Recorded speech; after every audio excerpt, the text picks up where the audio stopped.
We lived on a sheep station, and my mum did all the cooking in the house, and my dad was one of the, what would you call him? He was a rouseabout, looking after the sheep and the cattle and all that.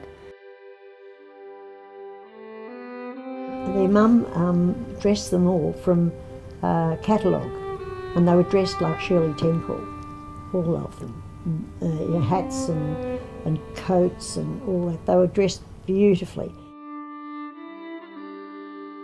First time I met Barbara was after I met Peter, and Peter took me to a family party, and I couldn't take my eyes off her because she was in lace up to here and lace to here, and their dresses were this wide with all these petticoats. I'd never seen anybody like it. She was known locally as Buttons and Bows. Cool. Yeah. I think I was about 4 or 5, and my mother could see that I was cross-eyed, and she said, I'll have to get something seen about that. And everyone that used to say, hello Barb, how are you? Oh, I'd say, I'm cross-eyed, that's why. That's what I kept telling them, you know. I shouldn't have been saying it. So, because she had Peter and Josie, those are 2 other kids, she said, well, how am I going to get Barbara to Melbourne? And my dad said, well, you'll just have to put her on the train and hope for the best, which I howled all the way. But I got all my eyes fixed, I can tell you, yeah. My sister Josie and I were very country. Barbara could not handle it at all, never ever took to it. And she just went on from there, and then when the war broke out and we came to town, we stayed in the city, and she's been a city girl ever since.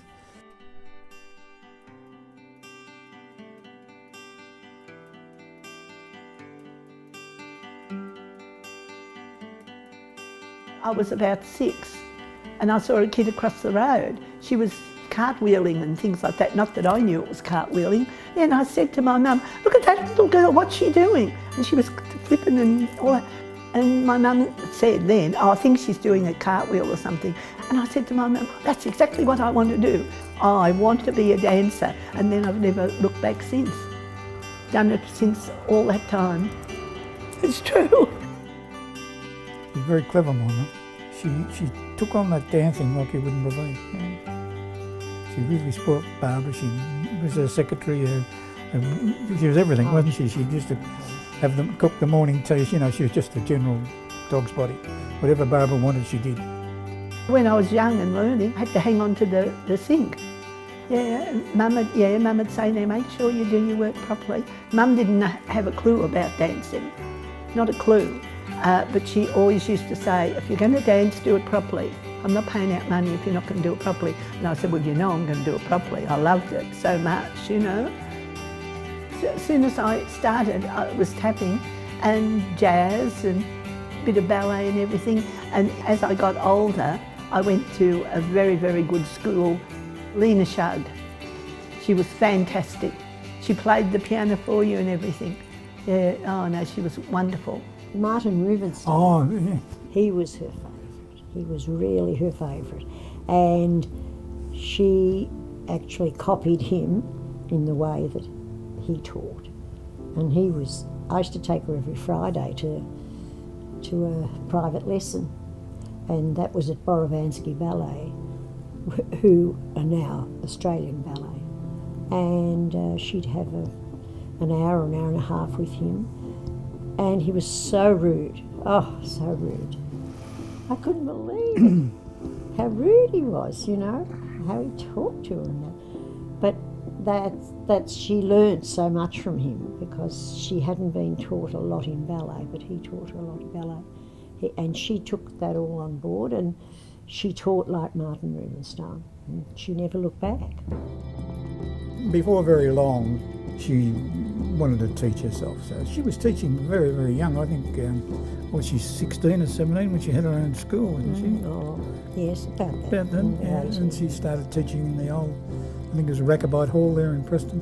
I just took it on myself that I was going to be a dance teacher. And I said to Mum, get a hall for me. I want to be a dance teacher. Get me somebody that can play the piano. And she did, because she said that's what I wanted to do, and she could see that I loved it.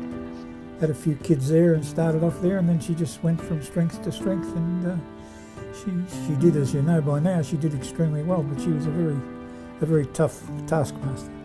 Firstly, it was up on our balcony on the two-storey house. See, where I was in Hotham Street, where we lived, there was this big long line of houses, but they're all double stories, you know, and anyone that wanted to dance, they came in, but then as time went on, well, I wanted to be bigger and better, didn't I? We all first saw Barbara Lynch because she was always done up to the nines and just looked amazing. And that was about 42 years ago that we used to go to the comps, and all of us mums from May Downs used to, there's Miss Lynch, there's Miss Lynch. You know, I was just really, she was a real icon of the comps. Everybody knew her, and she always made her presence felt. And she'd always look all the costumes up and down to check out all the kids and all that. So, and her work was amazing. In those days, it was just, you'd just run around to watch. So I've known Barbara Lynch since probably 1984, and just been amazed at what came out of her studio, at that stage called Fish Hall, which had, I think it was a shark hanging from the ceiling, a dehydrated shark, glaring at all the students below, and there were two wooden poles right in the middle of the dance floor which held the roof up. And those amazing kids could perform all the troops and dance work swirling around these poles and under the fish. Didn't faze them at all. I thought it was pretty amazing. Most of her successful years were in the Anglers Hall in Thornbury, and it was the last thing you would think. It was a dance hall. It was just full of fish and fishing lines and you know, not, what do you call them, stuffed fish or mounted fish everywhere. It was always just referred to as the fish hall. There was the fish hall days, and we'd dance around the pole in the fish hall. That was really funny, with all these great big fish hanging on the walls. It was the funniest studio, but she used to produce fantastic work. She could be fairly strict, but she taught them so much. And her great skill was to take a student, work on her, get her up to an excellent standard, best she could be, and then encourage her to take a step beyond what she thought she could do and discover excellence. So she was very, very strict, very strict. Yeah, they said she had a cane, so we didn't have a cane, but you had the finger. We used to dig, or the hair would be pulled. I said, well, no one else gets told off, but I mean, if your child's being silly and won't do what you're told, what are you supposed to do? So that was always a bit of a problem with mainly the younger ones, and probably my son too, when he was at the fish hall. He used to be a villain, because I'd tell him to go home and he'd go out of that fish hall and he'd bash that door. He was a brat. But he was a naughty boy. But he did the dancing and that. Now he just loves dancing, and all he does now is work in the theatres. So, but probably I was pretty strict. Yeah, I wouldn't let them just muck around, because I used to say to them, your mother's paying for the lessons. I'm not going to teach you if you're going to be jumping around, because it makes me look silly when we go to the comps. And as you know, we used to win everything at the comps. It's fair to say she had a lot of kids that left, or their parents took them away. They couldn't stand the discipline. But she was very successful because of it. But that's the way it was in those days. She was very, very tough on them. But her actual dancing style of teaching, she changed with the times. She was up to date with all of the latest way. You know, she would watch shows and she would do numbers from shows and, you know, copy the same sort of thing. She never stayed back in an old-fashioned way. She moved. She Oh was- yeah, she was very, very progressive, but still very tough. I've got to keep emphasising that because she was very tough. Her style was amazing. She'd always be searching for new style, a step ahead. When the others caught up, she'd move on. And her style is what made her school and her students famous, I guess, if we want to use that word. Brilliant. Costumes. She designed the most amazing costumes for her troops and solos. And I think there was always a friendly competition between all the theatrical schools as to who could make a better costume than Barbara Lynch. There was always a bit of fun going on there. But Barbara's costumes were always amazing. You just sit and go, oh. Then also you'd think, oh, I'm glad I wasn't paying for that one.